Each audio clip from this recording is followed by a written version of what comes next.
Now we have a second keynote speaker tonight, and Adma Wiseman is going to introduce Rabbi Jules King. Adma? So I remember the day when Joy came over to me and she said, I think I'm going to run for state senate.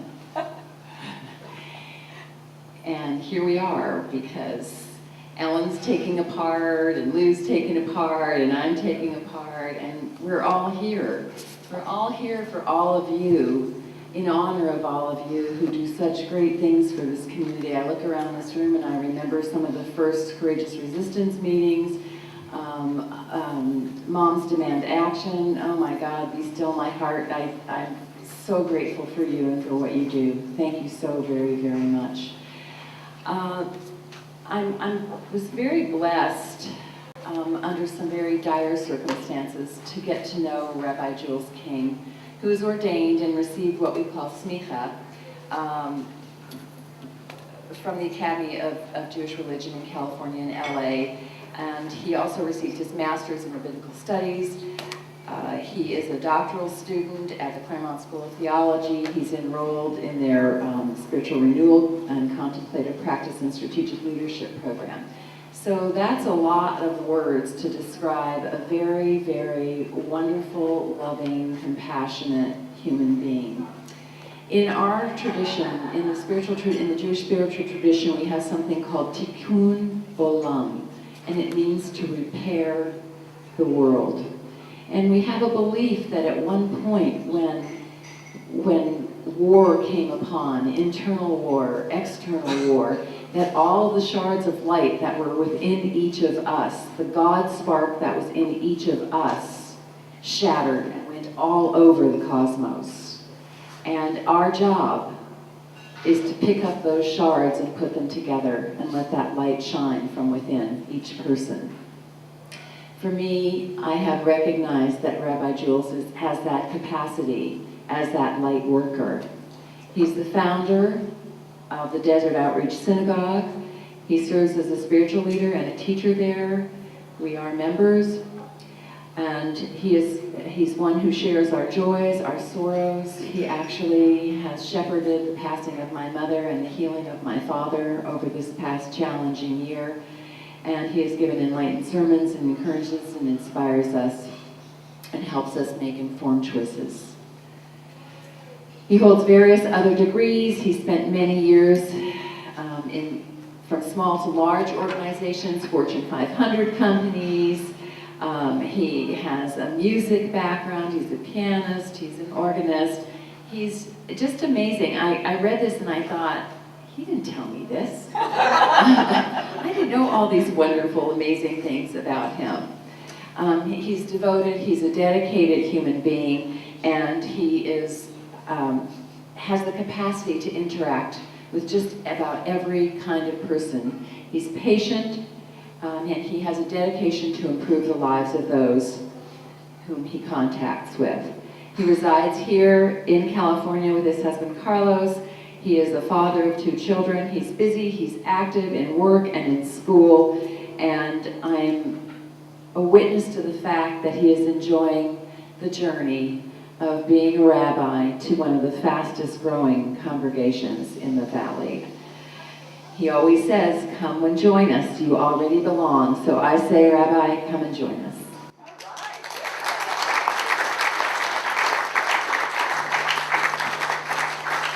Thank you for asking me.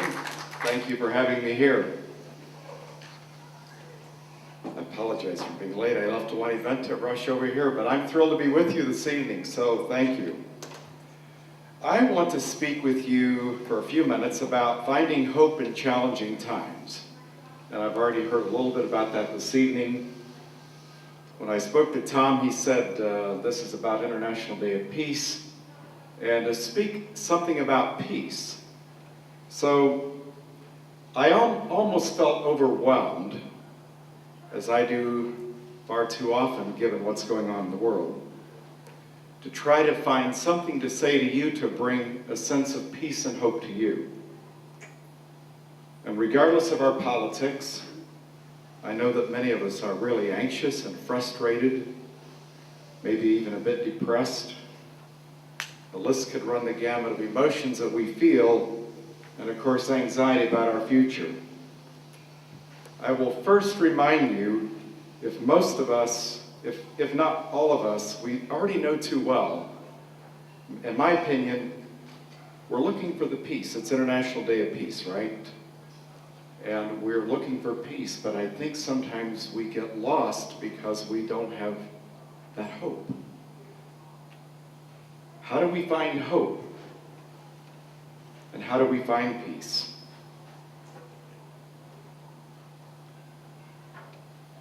This topic is so huge, of course, I'm not going to try to solve the world's peace problems. We do that in coffee shops and conversations, but in reality, how do we do that?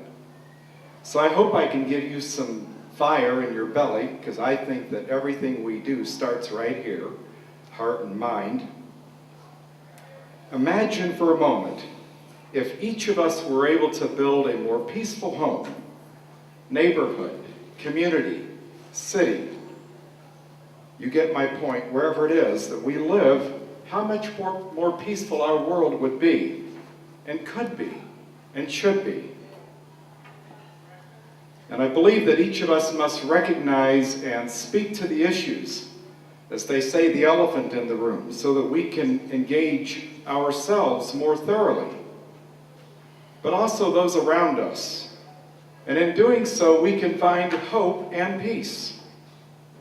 We know far too well that peace is not a given, and it is something that we must always work hard to maintain and then build on. The future of our own personal lives and those of our families and all we love are being dismantled.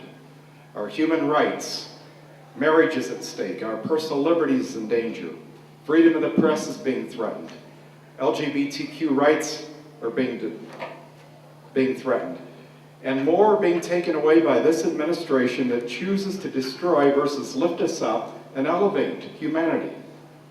Decency and decorum have been traded for hostility.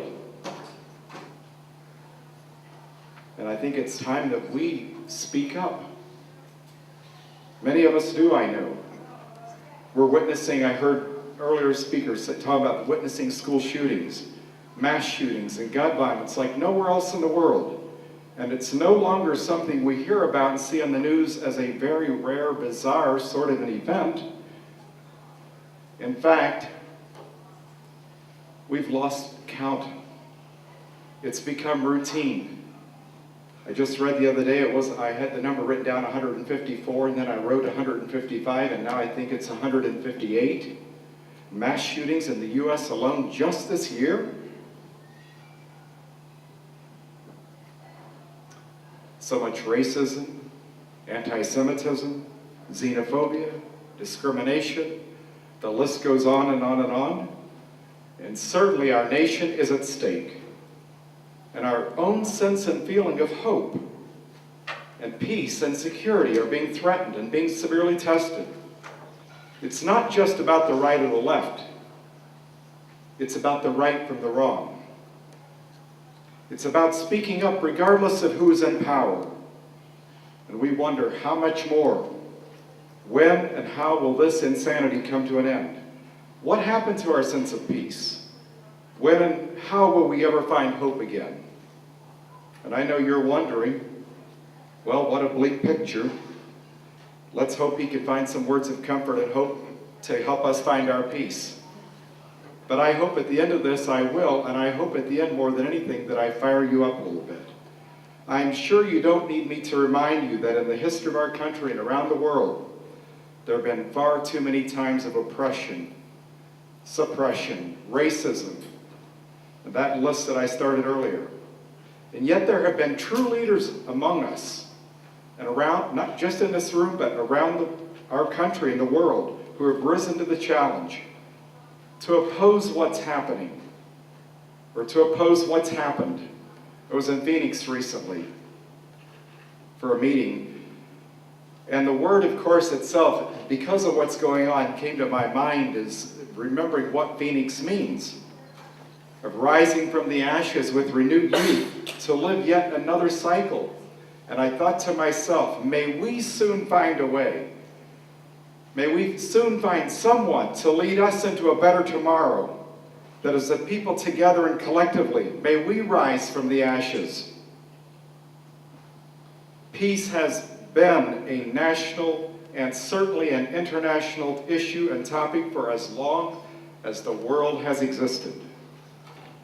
And I think of Abraham Lincoln, Mahatma Gandhi, Dr. Martin Luther King Jr., Nelson Mandela, Harvey Milk, and many, many great people across the centuries who have stuck their necks out, risked their lives, and even gave their lives in pursuit of making a difference, saving lives and changing the future.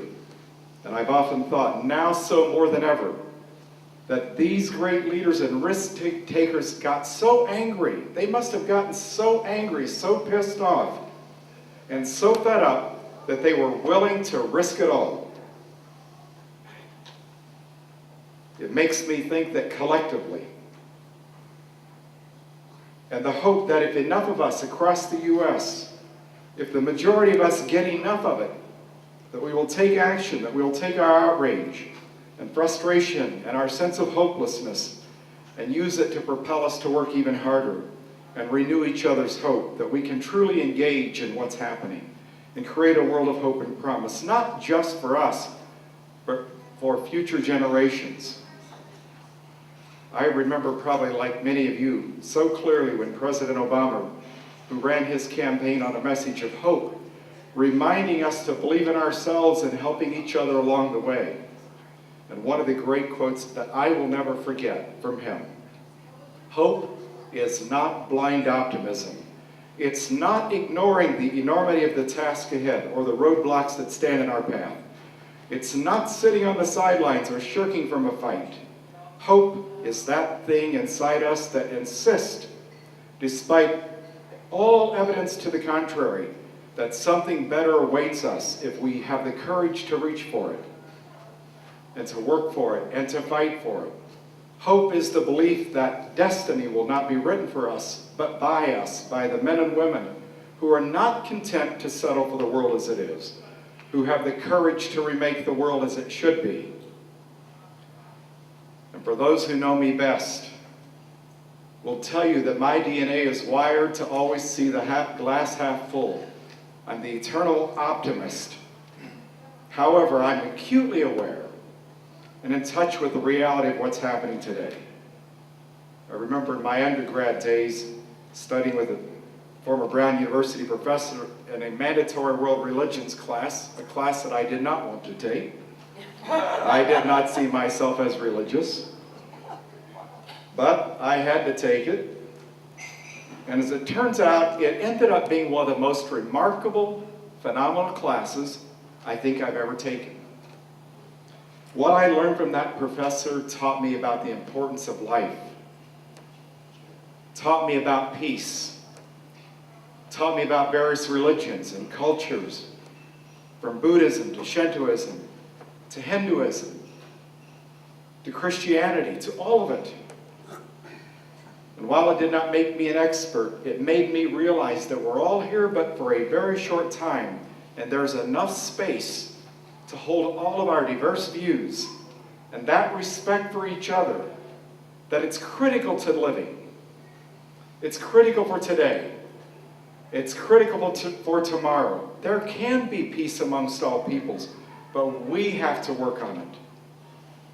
And one of the most memorable stories that I remember as a young guy was when he talked about the ability, he described it as a dragon, and I thought, oh my God, where's he going with this?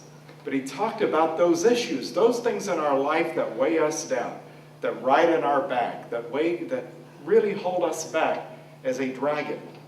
And we've got an option. We've got two choices. Allow the dragon to ride on our back, or do something about it and ride the dragon's back. That we will not allow the negativity, whatever it is, to cause us to give up hope. And I thought as a young college student, you know, that sounded nice. What's that going to do for me? And here I am still remembering it. And I've had to put it into practice, especially lately.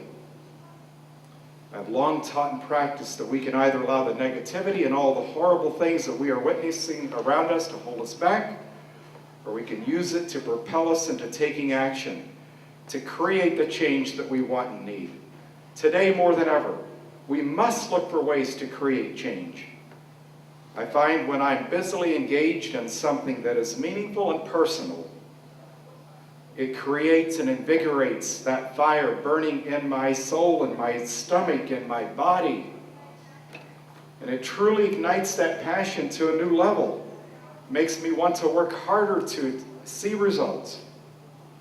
Because I believe that's exactly what we do when we find value and purpose in it. So what will we do?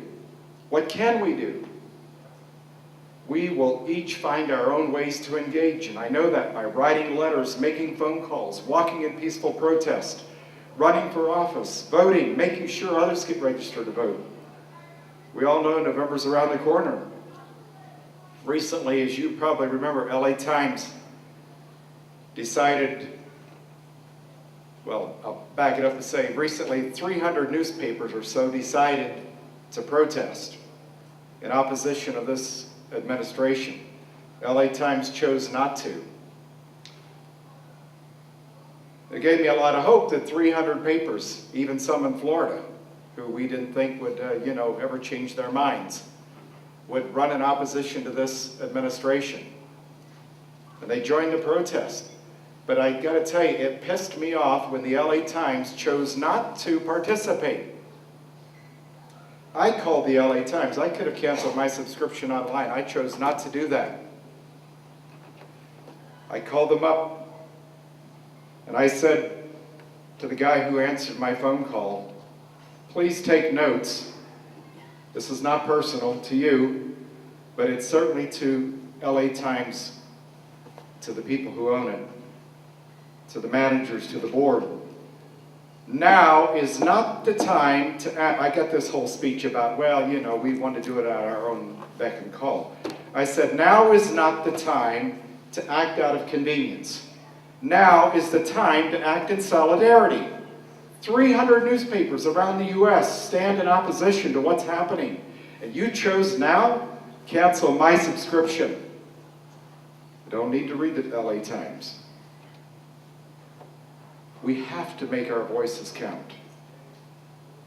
I'm one person, but when 1 times 1 times 1 times 1 times 1 and they all add up, we can make a difference.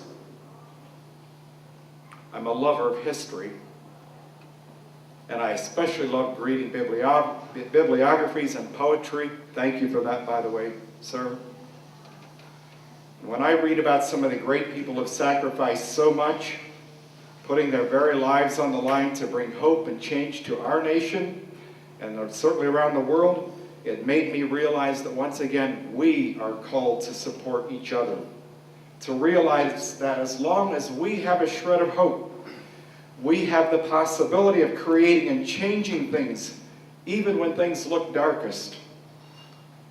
A few modern day heroes that come to my mind that lived through very, very dark times. And I know we think we're living in the darkest of times, and some days it feels like it. But there have been others who preceded us. I remember fondly the Queen of Soul, the great Aretha Franklin, of blessed memory. And I could not help but think of her many times as I watched the funeral and the clips and all that. And I thought, this wonderful woman lived through so many challenging times, times that knew no peace, yet she did not despair. She never gave up hope, but she used her voice for decades to bring about change. She worked alongside Dr. Martin Luther King and many others, using her voice right up to the end. Maya Angelou, certainly one of my favorites. An amazing lady who, amongst many others, again saw some of the darkest days in American history. And I'm convinced that it was her despair, her loss of hope, the idea that peace was being threatened and peace was not there for all people, that she was not going to throw in the towel. She was not going to lose sight of the work that needed to be done. And she wrote poetry to talk about it, to give us a glimmer of hope that nothing is impossible. It is only impossible if we give up hope. She She wrote a poem, a long-time favorite of mine. If you haven't heard it, you'll hear it tonight. If you've heard it, you'll hear it again. You may write me down in history with your bitter, twisted lies. You may tread me in the very dirt, but still like dust I'll rise. Does my sassiness upset you? Why are you beset with gloom? 'Cause I walk like I've got oil wells pumping in my living room. Just like moons and like suns with the certainty of tides, just like hopes springing high, still I'll rise. Did you want to see me broken? Bowed head and lowered eyes, shoulders falling down like teardrops, weakened by my soulful cries? Does my haughtiness offend you? Don't you take it awful hard, 'cause I laugh like I've got gold mines, digging in my own backyard. You may shoot me with your words. You may cut me with your eyes. You may kill me with your hatefulness, but still, like air, I'll rise. Does my sexiness upset you? Does it come as a surprise that I dance like I've got diamonds at the meeting of my thighs?